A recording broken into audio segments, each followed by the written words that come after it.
அனைவருக்கும் வணக்கம். தாடி ரூட்ஸ் பக்கத்தில் மீண்டும் உங்களை எல்லாம் சந்திப்பதில் எனக்கு மகிழ்ச்சி. கடந்த ஒரு பதிவில் வந்து பார்த்தீங்கன்னா, நான் 3 தலைமுறை சாபத்தை பற்றி பேசிட்டு இருந்தேன். 3 ஜென்ரேஷன் கர்ஸ் பற்றி பேசினேன். நிறைய உதாரணங்கள் எல்லாம் சொல்லியிருந்தேன். இதை வந்து தடுக்கிறதுக்கான சாத்தியங்கள் என்ன அப்படின்னா ஃபைனான்ஷியல் லிட்ரஸின்னு சொல்லிட்டு இருந்தேன். இன்றைய ஒரு பதிவில் வந்து நான் பேசக்கூடிய ஒரு விஷயம் என்னன்னா, அந்த பதிவு பண்ணுறதுக்கு முன்னாடி நம்ம யூடியூப் சேனல் தாடி டூட்ஸை நீங்கள் சப்ஸ்கிரைப் பண்ணுங்க, நம்ம யூடியூப் சேனலை சப்போர்ட் பண்ணுங்க. இந்த வீடியோ உங்களுக்கு பிடிச்சிருந்தா லைக் பண்ணுங்க, கமெண்ட் பண்ணுங்க.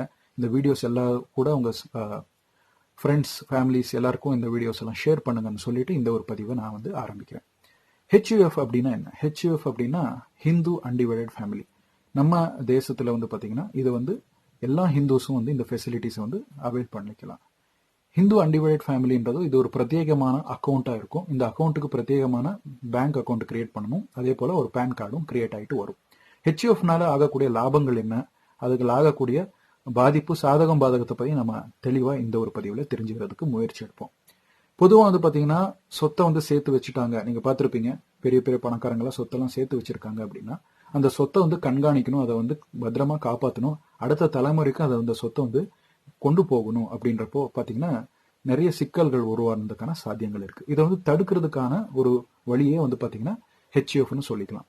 ஏன் அப்படின்னு பார்த்தீங்கன்னா, இந்த ஹிந்து அன்டிவைடட் ஃபேமிலி அக்கௌண்ட் மூலமாக யார் யார் வந்து சொத்து வந்து வாங்கியிருக்கிறாங்களோ, அசெட்ஸ் வச்சிருக்கிறாங்களோ, வீடு அல்லது ஏதோ ஒரு அசெட்ஸ் ப்ராப்பர்ட்டிஸ் இருக்கோ, அதை வந்து இந்த ஹெச்யூஎஃப் அக்கௌண்ட்டுக்குள்ள கொண்டு வந்து அந்த ஹெச்யூஎஃப் அக்கௌண்ட்டோடைய ஒரு ஓனரா வந்து பார்த்தீங்கன்னா அவருக்கு வந்து கோ பார்சனர் அப்படின்னு சொல்லுவாங்க.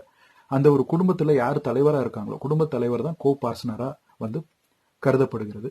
அவங்களுக்கு கீழே இருக்கக்கூடிய நபர்கள், அதாவது வந்து பார்த்தீங்கன்னா ஒரு தாத்தா பாட்டி இருக்காங்க அப்படின்னா தாத்தா வந்து கோ பார்சனர் ஆயிட்டாங்கன்னா, பெண்மணிகள் யார் யார் இருக்காங்களோ அந்த குடும்பத்தில் அவங்கள எல்லாரையும் வந்து பார்த்தீங்கன்னா மெம்பர்ஸாக வந்து கன்சிடர் பண்ணுவாங்க. ஸோ ஹெச்யூஎஃப் அக்கௌண்ட் மூலமாக வந்து பார்த்தீங்கன்னா இவங்களெல்லாம் மெம்பர்ஸாக இருக்கிறதுனால அந்த அவங்களுடைய சொத்து, அந்த வீட்டோடைய சொத்து எல்லாமே ஹெச்யூஎஃப் அக்கௌண்ட்டுக்கு டிரான்ஸ்ஃபர் பண்ணால் ஒருவேளை ஏதாவது அசம்பாவிதம் நடந்து குடும்பத்தில் இருக்கக்கூடிய குடும்பத் தலைவன் வந்து இறந்து போயிட்டாங்க அப்படின்றப்போ வந்து பார்த்தீங்கன்னா அந்த சொத்தை வந்து அந்த வாரிசுக்கு கொடுக்கறதுக்கு பதிலாக இந்த ஹெச்யூஎஃப் அக்கௌண்ட்டில் வச்சு அந்த வாரிசு எல்லாருக்குமே வந்து பார்த்தீங்கன்னா இந்த அக்கௌண்ட் மூலமாக அந்த ஓனர்ஷிப்பை வந்து ஈக்குவலாக வந்து கொடுக்கப்படுதுன்றது இந்த ஹெச்யூஎஃப் அக்கௌண்ட்டோடைய ஒரு சிறப்பான ஒரு அம்சம். நம்ம இந்தியாவில் வந்து பார்த்தீங்கன்னா ஹெச்யூஎஃப் அக்கௌண்ட் வந்து எங்கெங்கெல்லாம் நம்ம யூஸ் பண்ணிக்கலாம்னா இந்தியா முழுவதும் நம்ம பண்ணலாம், எக்ஸப்ட் கேரளா. அங்கே சில லீகல் விஷயங்கள்லாம் இருக்கு. அதனால வந்து பார்த்தீங்கன்னா இந்த HUF account Hindu undivided family வந்து ஹிந்துவா இருக்கிறவங்களுக்கு மட்டும்தான் அது வந்து பொருந்துன்றது. அதாவது மற்ற ஒரு ரிலிஜன்ல இருந்தீங்க அப்படின்னா நீங்க வந்து பார்த்தீங்கன்னா ஒரு பிரைவேட் ஃபேமிலி ட்ரஸ்ட் பண்ண முடியுமா அப்படின்றது வந்து நீங்க ஒரு டாக்ஸ் கன்சல்டன்ட் அல்லது ஒரு சார்ட்டர்ட் அக்கௌண்டன்ட் மூலமாக நீங்க தெரிஞ்சுக்கலாம். இப்போ வந்து இந்த ஜாயிண்ட் ஃபேமிலிக்கு வந்து ரொம்ப அவசியமான ஒரு அக்கௌண்ட் என்னன்னா அது ஹெச்யூஎஃப் அக்கௌண்ட் அப்படின்னு சொல்லலாம். ஏன்னா ஒரு ஜாயிண்ட் ஃபேமிலி இருக்கு அப்படின்னா அந்த குடும்பத்தோட இருக்கக்கூடிய நபர்களை அனைத்து பேரையும் இந்த அக்கௌண்ட்குள்ள கொண்டு வந்துட்டு கோ பார்ட்னர்ஸாகவும் மெம்பர்ஸாகவும் அதில் வந்து அவங்களுக்கு ஈக்குவல் ரைட்ஸை வந்து கொடுக்கலாம். இது மூலமா என்ன அப்படின்னா எல்லா மெம்பர்ஸுக்கும் எல்லா கோ பார்ட்னர்ஸுக்கும் லைஃப் இன்சூரன்சஸ் வந்து நீங்க வாங்கிக்கலாம். ஒருவேளை யாராவது ஒரு மெம்பர் அங்க வந்து இல்லைன்னா கோ பார்ட்னர் இறந்துட்டாங்கன்னா அந்த லைஃப் இன்சூரன்ஸ் கிளைம் வந்து ஹெச்யூஎஃப்க்கு நீங்க வந்து டிரான்ஸ்ஃபர் பண்ணிட்டீங்கன்னா ஹெச்யூஎஃப்க்கு வந்து உங்களுக்கு நிறைய அதுல அட்வான்டேஜஸ் வரும், உங்க க்ரோத் ஆகும், உங்க வெல்த் வந்து க்ரோ ஆகுன்ற ஒரு விஷயம். அதே போல சில பேர் என்ன பண்றாங்க அப்படின்னு பாத்தீங்கன்னா நம்ம அமெரிக்கால பொதுவாக வந்து பாத்தீங்கன்னா ராக்கஃபெல்லர் இருக்காங்க. ராக்கஃபெல்லர்ஸ் ஃபேமிலி வந்து பாத்தீங்கன்னா ஒரு 7 தலைமுறையான ஒரு பணக்கார ஒரு ஃபேமிலியா இருக்கு. அவங்க அந்த பணக்காரமா இருக்கிறதுக்கு அந்த வெல்த் வந்து அவங்க அந்த சொத்தை வந்து காப்பாத்திக்கிறதுக்கான காரணங்கள் என்ன அப்படின்னா அவங்களுடைய ஃபேமிலி ட்ரஸ்ட்னு சொல்லப்படுது. 7 தலைமுறையா இருக்கக்கூடிய ஒரு சொத்தை வந்து அப்படியே வந்து தலைமுறையா காப்பாத்தி கொண்டே வந்திருக்காங்க. அவங்க ஒரு மெத்தடை ஃபாலோ பண்றாங்க. அது பேர் என்னன்னு பாத்தீங்கன்னா வாட்டர் ஃபால் மெத்தட். என்ன செய்யறாங்க அதுல அப்படின்னு பாத்தீங்கன்னா, இப்ப நான் சொன்ன மாதிரி எல்லா மெம்பர்ஸ் கிட்டவும் வந்து பாத்தீங்கன்னா லைஃப் இன்சூரன்ஸ் வச்சிருப்பாங்க. அதை வந்து ஒரு பிரைவேட் ஃபேமிலி ட்ரஸ்ட்ல வந்து வச்சிருப்பாங்க. அமெரிக்கான்றதுனால நம்ம இந்தியானா நம்ம ஹெச்யூஎஃப் எக்ஸாம்பிள் எடுத்துக்கலாம். ஒருவேளை யாராவது ஒரு மெம்பர் அதுல வந்து இறந்துட்டாங்க அப்படின்னா அந்த அமௌண்ட் என்ன இருக்கும், அந்த மொத்த தொகையும் வந்து பாத்தீங்கன்னா அந்த ஹெச்யூஎஃப் அக்கௌண்ட்ல அல்லது இப்ப நான் சொன்ன மாதிரி அமெரிக்காவுக்கு எடுத்துக்கிட்டோம்னா அந்த பிரைவேட் ஃபேமிலி ட்ரஸ்ட்டுக்கு வந்து விழும். அது வந்து எஸ்டேட் ட்ரஸ்ட்னு கூட சொல்லுவாங்க. ஸோ இந்த மொத்தம் என்ன இருக்கு, அந்த மொத்தம் வந்து பாத்தீங்கன்னா அந்த குடும்பத்தை இயங்குறதுக்கோ அந்த குடும்பத்தை ரன் பண்றதுக்கோ உதவும். அதே போல வந்து பாத்தீங்கன்னா இண்டிவிஜுவலா வந்து இப்போ இன்ஹெரிட்டன்ஸ் அப்படின்னு சொல்லி இருக்கிறப்போ வந்து பாத்தீங்கன்னா யாரு வீட்டில் இருக்கிறவங்க இறந்துடுறாங்க, ஒரு வேளை சொத்து இருந்துச்சுன்னா அவங்க பசங்களுக்கு வந்து வில் மூலமா எழுதிருந்தாங்கன்னா அல்லது வில் மூலமா வந்துருச்சு அப்படின்னா அவங்க இன்ஹெரிட்டன்ஸ் டேக்ஸ் வந்து கட்டணும் அல்லது டெத் டேக்ஸ் வந்து பே பண்ணுற அவசியம் இருக்கும். அதே வந்து ஒரு ஹெச்யூஎஃப்க்கு வந்து நாமினியா வச்சிருக்கிறப்ப வந்து பாத்தீங்கன்னா இந்த இன்ஹெரிட்டன்ட் டேக்ஸ் அல்லது டெத் டேக்ஸ் வந்து அவங்க தடுத்துடலாம். அதே போல ஹெச்யூஎஃப் அக்கௌண்ட்ல வந்து நிறைய இன்வெஸ்ட்மெண்ட் ஆப்ஷன்ஸ் கூட இருக்கு. நீங்க வந்து பாண்ட்ஸ்ல இன்வெஸ்ட் பண்ணலாம், ஷேர்ஸ்ல இன்வெஸ்ட் பண்ணலாம், சாவரின் கோல்டு பாண்ட் வாங்கிக்கலாம். இந்த மாதிரி நீங்க இன்வெஸ்ட்மெண்ட்டாகவும் கூட அந்த அக்கௌண்ட்டை யூஸ் பண்ணிட்டு நீங்க இது பண்ணலாம். ஒரு தனிப்பட்ட மனிதன் மாதிரி தான் அந்த ஹெச்எஃப் அக்கௌண்ட்டை ட்ரீட் பண்ணப்படுது. அது தனிப்பட்ட மனிதனுடைய டாக்ஸ் ஸ்லாப் என்ன இருக்கோ அதுதான் இந்த அக்கௌண்ட்டுக்கு பொருந்தும். அப்படிங்கிறப்போ வந்து பாத்தீங்கன்னா உங்களுக்கு 80Cக்கான டாக்ஸ் ஸ்லாப் வந்து என்ன இருக்கும், 80C என்னென்ன வருதோ அந்த பெனிஃபிட்ஸை நீங்க எடுத்துக்கலாம்.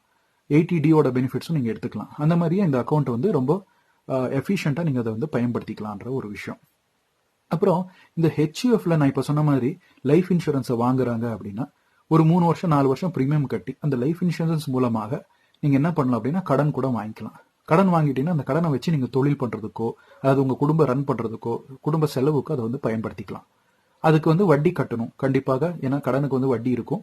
அந்த வட்டி வந்து எப்படி கட்டலாம் அப்படின்னா நீ ஒருவேளை உங்ககிட்ட இந்த ரெண்டல் இன்கம் வந்துட்டு இருக்கு, இந்த அசெட்ஸ் வந்து நீங்க வந்து வாடகைக்கு விட்டுருக்கீங்க, அந்த ரெண்டல் இன்கம் வருதுன்னா அந்த ரெண்டல் இன்கம் வச்சு நீங்க இந்த வட்டி காசை வந்து நீங்க மெயின்டைன் பண்ணிக்கலாம், அதை வந்து நீங்க யூஸ் பண்ணிக்கலாம். அல்லது இப்போ டாக்ஸ் அதிகமா இருக்கு அப்படின்றப்போ வந்து பாத்தீங்கன்னா இந்த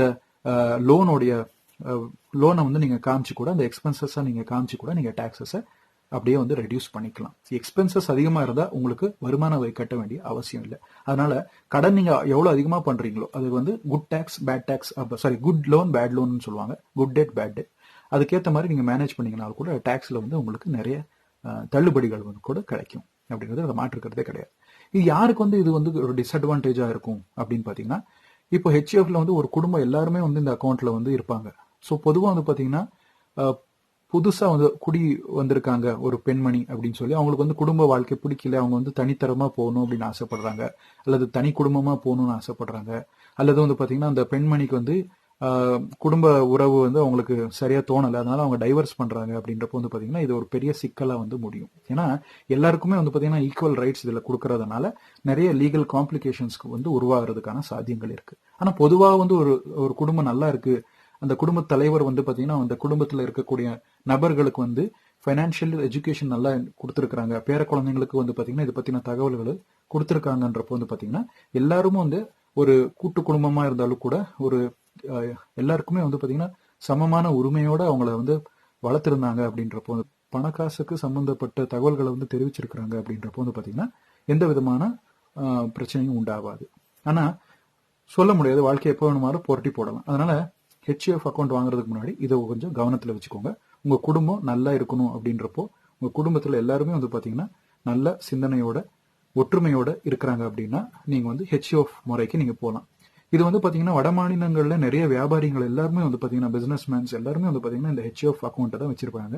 ஏன்னா அவங்க எல்லாமே வந்து பாத்தீங்கன்னா கூட்டு குடும்பத்தோட இருக்கிறாங்க. அவங்க வந்து கூட்டு குடும்பமா இருக்கும்போது அவங்க வியாபார தொழில ஈடுபட்டுறதுனால அவங்களுக்கு வந்து லாபம் வர்றதுனால அந்த லாபத்திலையும் வந்து பாத்தீங்கன்னா ஹெச்எஃப் அக்கௌண்ட்டுக்கு டிரான்ஸ்ஃபர் பண்ணிட்டு நிறைய டாக்ஸ்ல வந்து அவங்களுக்கு பாத்தீங்கன்னா எக்ஸம்ஷன்ஸ் கூட கிடைக்கும். அதனால உங்களுடைய ஆடிட்டர்ஸ் கிட்ட, ஃபைனான்சியல் பிளானர்ஸ் கிட்ட, டாக்ஸ் கன்சல்டன்ஸ் கிட்ட போயிட்டு இதை பத்தின தகவலை தெரிஞ்சுக்கிட்டு ஒரு ஹெச்எஃப் அக்கௌண்ட் உங்களுக்கு தேவையா இல்லையா, ஒருவேளை தேவைன்னா அது அதுக்கு சார்ந்த சான்றிதழ்கள் எல்லாமே வந்து நீங்க கொடுத்துட்டு நீங்க வந்து அந்த அக்கௌண்ட் ஓபன் பண்ணி அதை பெறலாம். அதே வந்து மாற்று ஒரு ரிலிஜன்ல இருக்கிறவங்க கூட ஒரு பிரைவேட் ட்ரஸ்ட், ஃபேமிலி ட்ரஸ்ட் உருவாக்க முடியுமான்றது கூட நீங்க கன்சல்ட் பண்ணி தெரிஞ்சுக்கலாம். இதுதான் வந்து பாத்தீங்கன்னா ஹெச்எஃப்க்கு சம்பந்தப்பட்ட ஒரு செய்தி, ஒரு தகவல். இந்த ஒரு தகவல் உங்களுக்கு பிடிச்சிருந்தா நீங்க லைக் பண்ணுங்க. உங்களுடைய கமெண்ட்ஸ் ஏதாவது இருந்தா நம்ம காமெண்ட் செக்ஷன்ல கொடுங்க. மறக்காம நம்ம யூடியூப் சேனலை சப்ஸ்கிரைப் பண்ணுங்க. அதே போலவே இந்த தகவலை வந்து உங்க ஃப்ரெண்ட்ஸ் அண்ட் ஃபேமிலிஸ்க்கு கூட ஷேர் பண்ணுங்கன்னு சொல்லிட்டு மீண்டும் இன்னொரு பதிவில் இன்னொரு சுவாரஸ்யகரமான தகவலோட நான் சந்திக்கும் வரை உங்களிடம் விடைபெறுவது உங்கள் சந்தேஷ். நன்றி, வணக்கம்.